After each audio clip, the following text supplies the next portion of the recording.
नमो अरिहन्ताणं नमो सिद्धाणं नमो आयर्याणं नमो वज्रायाणं नमो लोये सव्यसाहूणं पळमे शिरसा नेमिं गुणरयण विभूषणं महावीरं सम्मत्तरयण निलयं पयडि समुक्तित्तणं बोच्छम।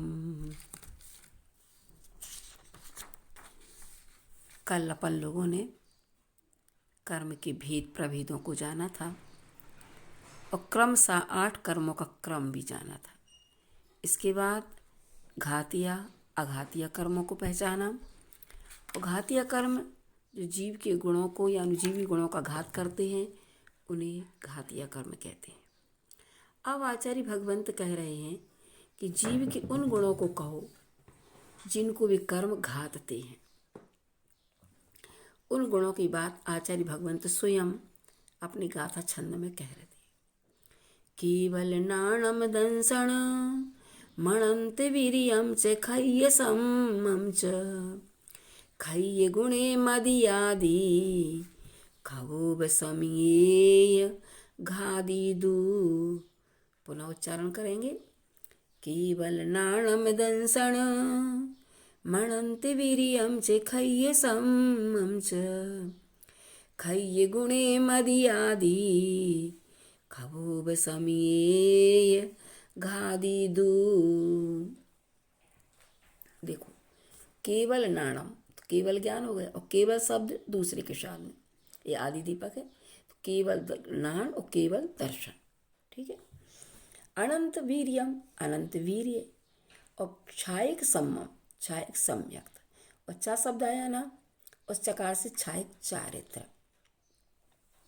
और दूसरा चा भी आया है तो उस चकार से छायक दान आदि 5 लब्धियां छायक दान छायक लाभ छायक भोग और छायक उपभोग और छायक वीर्य लब्धि रूप छायक भाव।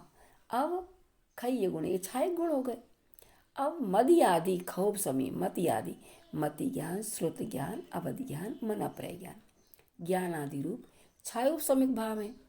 इन गुणों को कौन घातते हैं? ज्ञानावरणादि कर्म घातते हैं। जो घातीय कर्म है ना वो घातते हैं, इसलिए उन्हें क्या कहा है? घातिया। जो घात करे सो घातिया। तो अनुजीवी गुण क्या है? ज्ञान आदि यहाँ भी है तो क्षयोपशम गुण को भी घात रहे हैं और छायक गुणों को भी घातने में समर्थ हैं, इसलिए उनको घातिया कहा है। अब आचार्य भगवंत कहते हैं कि देखो, घातीय कर्मों की विशेषता तो हमने जान ली और अघातीय कर्मों का उन्होंने विशेष वर्णन किया नहीं है क्योंकि वो गुणों को नहीं खाते, वो गुणों को उत्पन्न ही नहीं होने देते हैं। लेकिन अब यहाँ पर अघातीय कर्मों में जो सर्वप्रथम आयु कर्म है उसका कार्य बताते हैं। तो पुनः पहले एक बार और गाथा छंद पे अर्थ लगाएंगे। केवल नाणम और केवल दर्शनम, केवल दोनों के साथ लगाना। अनंत वीर्य और खय्य सम यानी छायक सम्यक। पहले चा से छायक चारित्र लेना है और दूसरे चा से छायक आदि 5 लब्धि लेना है। ऐसे छायक गुणों को कहते हैं। और मदि आदि मति आदि से मति ज्ञान श्रुति ज्ञान अवधि ज्ञान मन अप्रय ज्ञान आदि रूप दर्शन के भी लगा लो आदि, ये सब छायोपशमिक भाव है। इन गुणों को भी कौन? ज्ञानावरणादि कर्म घातते हैं, इसलिए उन्हें क्या कहते हैं? घातिया कहते हैं। अब आगे अघातीय कर्मों के क्रम में आयु कर्म को बताते हैं कि उनका क्या कार्य है।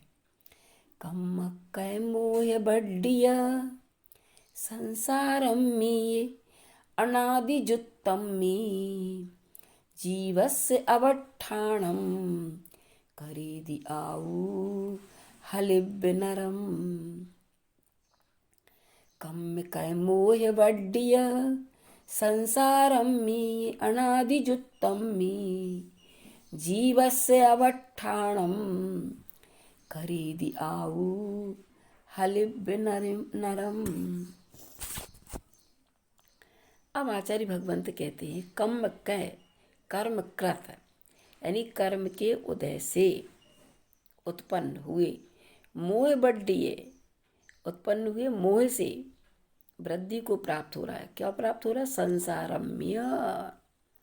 मोह से अनादि चुत्तम्य, अनादि चतुर्गति रूप संसार की वृद्धि होती है।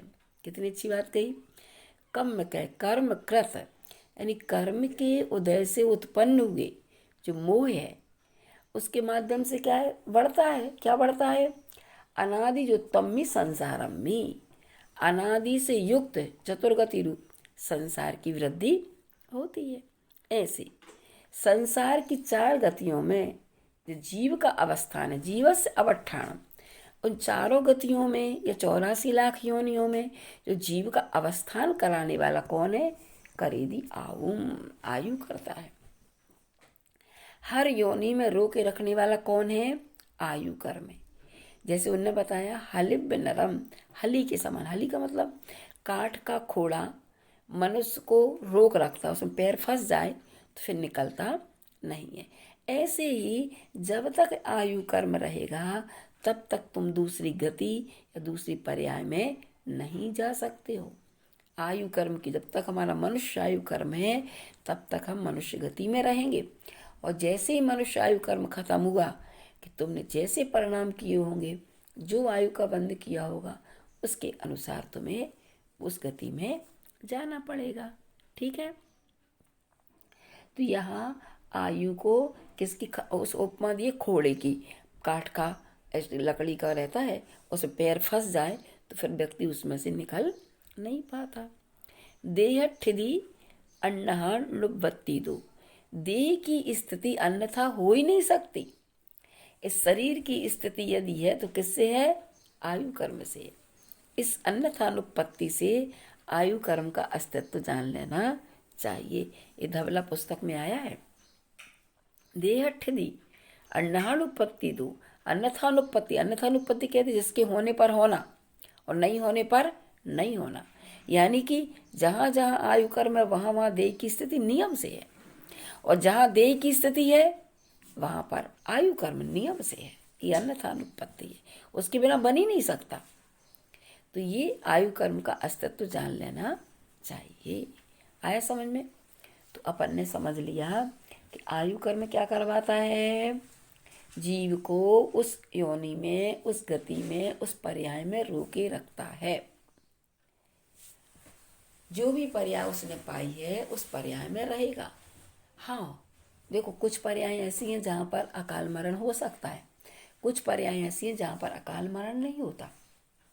जैसे देव गति, देवायु, नरक गति, नरकायु, भोग भूमि के जीवों का कभी भी अकाल मरण नहीं होता। कर्म भूमि के मनुष्य त्रयंशी ऐसे होते हैं जिनकी अकाल मौत होती है।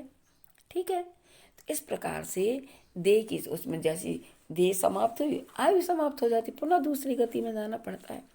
और जहाँ जो कर्म है उस आयु कर्म की वजह से उस स्थिति तुम्हें भोगना ही पड़ता है। नरकों में तुम्हें 33 सागर तक कर्म करके गए हो, भोगना ही पड़ेगा, उसमें कोई बात ही नहीं है।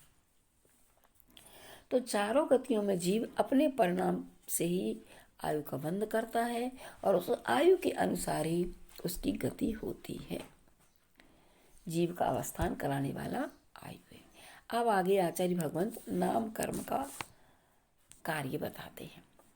गदियादि जीव भेदम देहादि पोगलाण भेदम च गदियंतर परिणमनम करेदि नामम अनेय विहम। गदियादि जीव भेदम देहादि पोगलाण भेदम च गदियंतर परिणमनम करेदि नामम अनेय विहम। गति आदि के भेद से, अपन पढ़ते ना तत्वार्थ सूत्र में, गति जाति शरीरांग उपांग निर्माण बंधन संघात आदि, तो ये सूत्र पढ़ते ना, उसमें सारे नाम कर्म की प्रकृतियों का वर्णन है। तो गति आदि के भेद से नाम कर्म अनेक प्रकार का है। तो सबसे पहले वह नार की जीव यदि जीव की पर्याय के भेदों को करे, जीव भेदम, एवं औदारिक शरीर आदि पुद्गल के भेदों को और एक गत्यंतर एक गति से दूसरी गति में जाने रूप जीव के परिणमन को अनेक प्रकार करता है। इस प्रकार नाम कर्म के कितने कार्य हैं? बहुत सारे कार्य हैं। देखो, नाम कर्म की एक विशेषता है जिसमें जीव विपाकी कर्म, पुद्गल विपाकी प्रकृतियां और क्षेत्र विपाकी प्रकृतियां और भाव विपाकी प्रकृति में गति को लेकर के, क्यों गति के साथ में अविनाभावी संबंध रखता है आयु कर्म, तो भाव विपाकी प्रकृति भी कह सकते हैं। देखो, अब विपाक का मतलब होता है फल। जीव में जिसका फल हो या जीव में जिसका फल हो उसे जीव विपाक, माने जीव जिसका अनुभव करता हो। जीव विपाक जैसे यश कीर्ति है, तो यश कीर्ति अस्कीर्ति दोनों जीव विपाकी हैं। व्यक्ति खुद अनुभव करता है उसका, इसलिए जीव विपाकी है। सुस्वर दुस्वर जीव विपाकी हैं। तो कुछ कर्म ऐसे जो जीव विपाकी है, आगे स्वयं भेद बताएंगे कि कितनी प्रकृतियां जीव विपाकी हैं। तो जो जिसका फल जीव को मिलता हो वो जीव विपाकी, और पुद्गल में जिसका फल हो, भले जीव ही अनुभव करता है शरीर अच्छा मिला ये मिला, लेकिन फिर भी जिसका फल डायरेक्टली किसमें दिखाई दे रहा है? पुद्गल में। तो पुद्गल में जिसका फल हो वह पुद्गल विपाकी है। और विग्रह गति में जिसका फल हो, यानी मोड़े वाली गति में ही गत्यानुपूर्वी का उदय रहता है। ऋजु गति से जाते ना तो गत्यानुपूर्वी नहीं बनती, लेकिन मोड़े वाली गति से जाएगा तो गत्यानुपूर्वी। तो विग्रह गति में जिसका फल हो, ऐसे नरक गत्यानुपूर्वी, त्रिंज गत्यानुपूर्वी, मनुष्य गत्यानुपूर्वी, देव गत्यानु, तो ये मोड़े वाली गति की अपेक्षा से ये क्षेत्र विपाकी है। और भाव विपाकी क्यों है? 4 शब्द से अपन निकाल सकते हैं भाव विपाकी। वो इसलिए अपन निकाल सकते हैं कि गति और आयु का अविनाभाव संबंध, जहाँ जहाँ गति है वहाँ पर आयु का उदय है। मन गति नाम कर्म का उदय है तो आयु का उदय जरूर रहेगा। उस अपेक्षा से आचार्य भगवंतों ने भाव विपाकी भी यहाँ पर घटित किया है। जो अपन ध्यानत्रय पंडित जी की पूजन पढ़ते हैं ना, प्रथम देव वाली, तो उसमें जयमाल में कहा ना, चौकर्म की 63 प्रकृति नाश। चौकर्म की कहा तो चौकर्म से ज्ञानावर्णी, दक्षिणावर्णी, मोहिनी मंत्रा नहीं लेना। चौकर्म से वहां पर क्या लेना? जीव विपाकी, पुद्गल विपाकी, क्षेत्र विपाकी और भाव विपाकी, ये 4 प्रकार के लेना। चौकर्म की 63 प्रकृति नाश। तो इस प्रकार से नाश करके अरहंत अवस्था की प्राप्ति की है। तो ये भाव विपाकी भी इसमें गर्वित कर सकते। तो इसलिए नाम कर्म का पेट बहुत बड़ा है। देखो, इसमें सारे 4 प्रकार के कर्म गर्वित हो गए हैं। बाकी तो घातीय कर्म जीव विपाकी ही हैं और पूरी पाप प्रकृतियां ही हैं। आगे पाप पुण्य का विभाजन होगा जब, तो ये सब कुछ है, व्यवस्थाएं अपने आप है। इस प्रकार नाम कर्म को किसका उदाहरण दिया है? आचार्य भगवंतों ने चित्रकार का उदाहरण दिया है। चित्रकार क्या करता है? जैसे चितेरा नाना प्रकार के चित्र बनाता है, लेकिन फिर भी एक दूसरे का मैच नहीं होता। अब जैसे अपन सभी लोग देख लो, सबको मनुष्य गति नाम कर्म का उदय, लेकिन सबके चेहरे, सबकी आकृति अलग अलग है। भले आँख की जगह आँख ही है, नाक की जगह, फिर भी अंतर है क्या? नहीं है, अंतर है। तो ऐसे ही चित्रकार जैसे अनेक प्रकार के चित्र बनाता, उनमें अंतर रहता, उसी प्रकार नाम कर्म की वजह से जीव विपाक आदि प्रकृतियों का परिणमन होता रहता है। उत्तम से कहा है, नाना मिनोति इति नाम। नाना मिनोति, जो नाना प्रकार से बनाता है वह नाम कर्म है। अपन देखो, बहुत सुंदर उद्यान में जाओ, बगीचे में, पर कितने सुंदर कितने प्रकार के फूल खिलते हैं। सबका अपना अपना नाम कर्म है क्या नहीं? कोई की 3 पंखुड़ी है, किसी की 4 है, कोई नीला है, कोई पीला है। अब मान लो कमल ही देख लो, कमल कितने प्रकार के हैं, सबका अपना अपना नाम कर्म है। इसलिए बहुत प्रकार के भेद प्रभेद हो जाते हैं नाम कर्म के भी। रचना में बहुत सारे भेद हो जाते हैं। जीवों में देख लो, जीवों की उत्पत्ति होती, वो कितने प्रकार के। एक तो कमल जैसा जीव दिखाई देता है, बरसात के दिनों में होता है। 2 इंद्रिय चींटियां भी देख लो, पंख वाली चींटियां भी हो जाती हैं, नाम कर्म। तो सब प्रकार के अपने अपने नाम कर्म से इस प्रकार का हो जाता है। जीव खुद कर्म लेकर के गया है ना। अब देखो वनस्पति कितने भेद हैं। अब एक तो नीम कड़वाहट दे रही है, एक मीठी दे रही है। अब इनकी विपाक में अनुभव आया, अलग अलग अंतर पड़ा कि नहीं पड़ा। जल एक सा ही है एक। अब देखो अनार है, अनार की किस तरह की संरचना है, नामकर्म है उसका। भले उनको आंगोपांग नामकर्म नहीं, लेकिन नामकर्म की रचना तो है। त्रंच गति नामकर्म का उदय है, स्थावर नामकर्म का उदय है, लेकिन रचना देखो। अनार की संरचना अलग है, अंगूर की संरचना अलग है, आम्र की संरचना अलग है, सबका फल भी अलग अलग है। तो इस तरीके से 84 लाख योनि में सबके नामकर्म अलग अलग है। जब अपन ये देख लो तो ठीक है, अलग अलग वनस्पतियाँ, तो मनुष्य आयु, मनुष्य गति, मनुष्य आंगोपंग सबके एक से हैं, फिर भी अंतर कितना पड़ जाता है। सबकी हथेली में ही अंतर हो जाता है, सबके नाखूनों में अंतर है, सबकी आँख नाक की बनावट में अंतर है, चेहरे में अंतर, बालों में अंतर है, हर चीज में अंतर आता है। तो सबके अपने अपने नामकर्म है। सोचो गर्भ में बच्चा आता है माँ के, किस तरीके से वह अपने नाम कर्म के माध्यम से, अपने कर्मों की वजह से अपनी बॉडी की शरीर की संरचना करता है। माँ तो अकेले भोजन नहीं करती है, संरचना तो उसका कर्म करवाता है।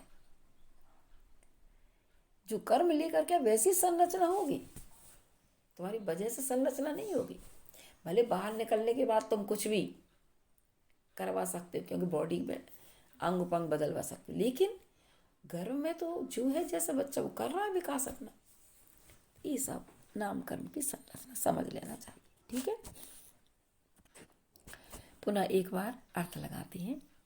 गति आदि माने गति आदि के भेद से नाम कर्म के कैसे अनेक प्रकार के भेद, अणिवी नाम अणिवी, नाम कर्म के अनेक भेद है। जीव भेदम, जीव के भेद यानी जीव पाके के भेद से, देहादि औदारिक शरीर आदि पुद्गलों के भेद से, भेदम च जैसे, और गत्यंतर परिणाम, गत्यंतर के परिणाम से, और चाह से भव विपाक भी लेना, ऐसे कर दी परिणाम करता रहता है। तो इस प्रकार नाम कर्म के अनेक कार्य हैं, जीव विपाक के रूप में, पुद्गल विपाकी के रूप में, और क्षेत्र विपाकी के रूप में। अब देखो लोग कहते हैं कि एक गति से दूसरी गति के गत्यंतर, अपना ये गत्यानुपूर्वी साथ में जा रही है, उसके पर अनुपूर्वी कैसे बनेगी, और जहाँ जा रहा है ना जिस साइड में उसी गत्यानुपूर्वी को लेके जाता है, होता है ये तो कैसे जाएगा। ये सब व्यवस्थाएं आपो आप चल रही हैं, किसी ने बनाया नहीं है, कोई ईश्वर की रचना नहीं है, ये सब अपने अपने कर्म हैं, उसके अनुसार ये सब होता रहता है। आए समझ में। इसलिए कर्म सिद्धांत पर विश्वास करो, दूसरों को दोष मत दो, अपने किए हुए कर्म है उसका फल मुझे भोगना ही भोगना है। मैंने ही तो किया था, इसलिए मुझे ऐसी बॉडी की संरचना मिली है, शरीर का आकार है, ऐसी वेदनी कर्म है, उससे मुझे सुख दुख मिल रहा है, जैसा मैंने कर्म माना था वैसा उदय में आ रहा है। इसलिए सम्यक दृष्टि जीव अपने कर्मों का चिंतन करता है, कोई भी चीज दूसरों पर नहीं थोपता कि तुमने ऐसा किया, तुम्हारी वजह से ऐसा हुआ। अरे वो तो निमित्त मात्र है, कर्म तो मेरा है, मेरा कर्म उदय में आया तो सामने वाला निमित्त बन गया। इस कारण से कर्म तो मेरा ही है, उसने कुछ भी नहीं किया, मेरे कर्म ने ही उससे करवाया है, ऐसा समझ लेना चाहिए। इस प्रकार से आज 3 छंदों के माध्यम से हमने जीव के गुणों को समझा, और आघातीय कर्म में आयु कर्म का कार्य, जिसे काट के घोड़े की उपमा दी है, और नाम कर्म का कार्य जिसमें चित्रकार की उपमा दी है। इस तरीके से 3 छंदों के माध्यम से हमने कर्म सिद्धांत को जाना और आगे जानेंगे। इतना ही रखें। देखो कितनी सूक्ष्म बात है, कर्म दिखता नहीं है लेकिन कर्म का फल दिखता है। इन 4 आंखों से तुमने कभी कर्म देखा? नहीं देखा। 9 कर्म दिखता है, कर्म नहीं दिखता, लेकिन कर्म का फल दिखाई देता है। इसलिए बांधते हुए कर्म नहीं दिखते, उदय में आते हुए कर्म दिखते, अनुभव में आते वो। इसलिए जब कर्म दिखता नहीं है, हम उसका फल भोगते हैं, तो हमें सजग रहना चाहिए कि हम ऐसा कर्म ना बांधें जिससे कि आगे जब उदय आए तो हमें दुखी होना पड़े।